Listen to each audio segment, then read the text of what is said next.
Praise the Lord my beloved. எல்லாரும் எப்படி இருக்கீங்க? வாங்க இன்னைக்கு நம்ம ஏசப்பாவோட மலை பிரசங்கத்தை பார்க்கலாம்.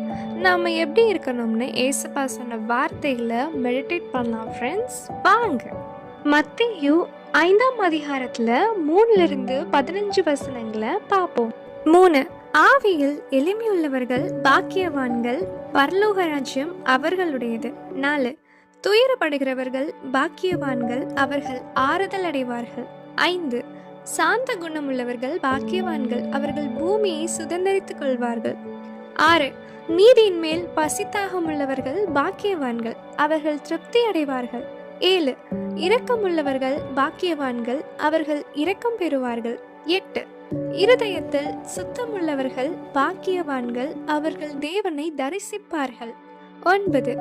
சமாதானம் பண்ணுகிறவர்கள் பாக்கியவான்கள், அவர்கள் தேவனுடைய புத்திரர் எனப்படுவார்கள். 10. நீதி நிமித்தம் துன்பப்படுகிறவர்கள் பாக்கியவான்கள், பரலோக ராஜ்யம் அவர்களுடையது. 11. என் நிமித்தம் உங்களை நிந்தித்து துன்பப்படுத்தி பலவித தீமையான மொழிகளையும் உங்கள் பேரில் பொய்யாய் சொல்வார்களானால் பாக்கியவானாயிருப்பீர்கள். 12. சந்தோஷப்பட்டு களி கூறுங்கள், பரலோகத்தில் உங்கள் பலன் மிகுதியாயிருக்கும். உங்களுக்கு முன்னிருந்த தீர்க்கதரிசிகளையும் அப்படியே துன்பப்படுத்தினார்களே. 13. நீங்கள் பூமிக்கு உப்பாயிருக்கிறீர்கள். உப்பானது சாரமற்று போனால் எதினால் சாரமாக்கப்படும்? வெளியே கொட்டப்படுவதற்கும் மனுஷரால் மிதிக்கப்படுவதற்குமே ஒழிய வேறொன்றுக்கும் உதவாது. 14. நீங்கள் உலகத்துக்கு வெளிச்சமாயிருக்கிறீர்கள்.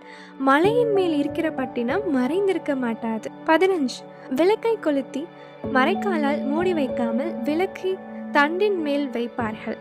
அப்பொழுது அது வீட்டில் உள்ள யாவருக்கும் வெளிச்சம் கொடுக்கும்.